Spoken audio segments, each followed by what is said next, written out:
जय हिंद, जय श्री कृष्णा बच्चों।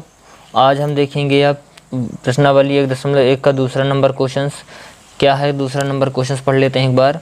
दर्शाइए कि कोई भी धनात्मक विषम पूर्णांक, याद करिए हम पूर्णांक बता चुके हैं, धनात्मक यानी कि जो प्लस में हो, जो 6q+1 या 6q+3 या 6q+5 के रूप का होता है, जहाँ q कोई पूर्णांक है। तो चलिए क्वेश्चंस को आगे देखते हैं।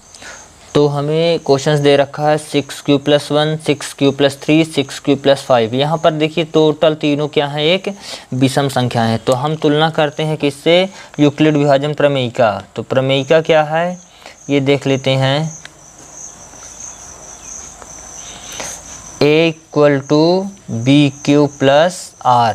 यहाँ b देखिए, b का मान 6, q और प्लस r का मान 1, 3, 5 दिया है, यानी कि 5 से बड़ा हो नहीं सकता।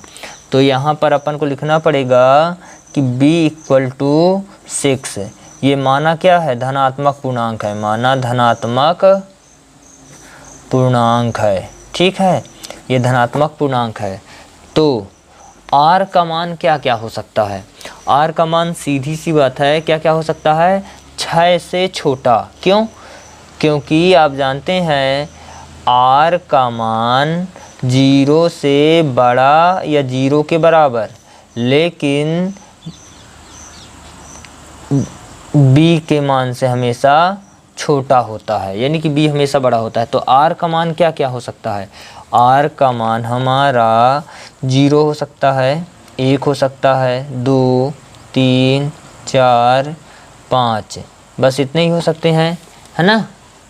तो r का मान 0, 1, 2, 3, 4 और 5 हो सकती हैं। तो हम इसको यूक्लिड विभाजन प्रमेय में रख के देखते हैं। a = एक बार 0 रखेंगे तो 6q+0 यानी कि 6q हो जाएगा। a = 6q+1, ठीक है। a = 6q+2, a = 6q+3, a = 6q+4 और a = 6q+5। इनमें ये हमारी धनात्मक पूर्णांक हैं, लेकिन इनमें से धनात्मक पूर्णांकों में से इन 6 में से मात्र 3, एक ये वाली, एक ये वाली और एक ये वाली, यही 3 तो हमारी धनात्मक विषम पूर्णांक हो सकती हैं। ठीक है ना, ये तीनों क्या हो सकती हैं, धनात्मक विषम पूर्णांक संख्या। इनके अलावा कोई नहीं हो सकती। अब कहेंगे क्यों, तो क्यों का जवाब देखिए। सपोज दैट, मान लीजिए यहाँ पर हम पहली वाली ले लेते हैं, ठीक है ना, पहला ये वाला लेते हैं, ये वाला। तो क्या दिया है, a = 6q+1, ठीक ना। तो हम q बराबर कोई भी संख्या मान लें तो हमें विषम ही मिलेगी। जैसे q बराबर मैं 1 मान लेता हूँ, तो इसके और इसके बीच में गुणा होता है, तो 1 + 1, तो 6 कम 6 + 1 बराबर कितना, 7। 7 बताइए क्या है, विषम संख्या है ना। आप याद करिए, ऐसी संख्याएं जो 2 के पहाड़े में नहीं आती हैं या 2 से ना कटें, तो उसे हम विषम पूर्णांक कहते हैं, विषम संख्या कहते हैं। तो ये क्या है, एक विषम है। अच्छा चलिए ये दूसरी नंबर ले लेते हैं समझने के लिए। क्या, a = 6q+3, कोई भी संख्या q बराबर आप मानिए, हम मिलेगी विषम ही। तो q बराबर मान लीजिए 6 ले लेते हैं, ठीक है, +3, 6 6 हम 36 + 3, 36 3 कितना होता है, 39। क्या 2 से कट जाएगी, नहीं। इसका मतलब क्या है, ये विषम है। तो आप q बराबर कुछ भी ले लीजिए, q बराबर कुछ भी ले लीजिए, आप मान रखेंगे अगर 1 में, 2 में और ये इस वाले 3 में, तो आपको विषम संख्या ही प्राप्त होगी। इसीलिए यही 3 संख्याएं ऐसी हैं, कौन कौन सी, ये वाली और ये वाली, जो विषम धनात्मक पूर्णांक है, धन में प्राप्त होंगी, यानी कि यहाँ प्लस होता है, ठीक है ना।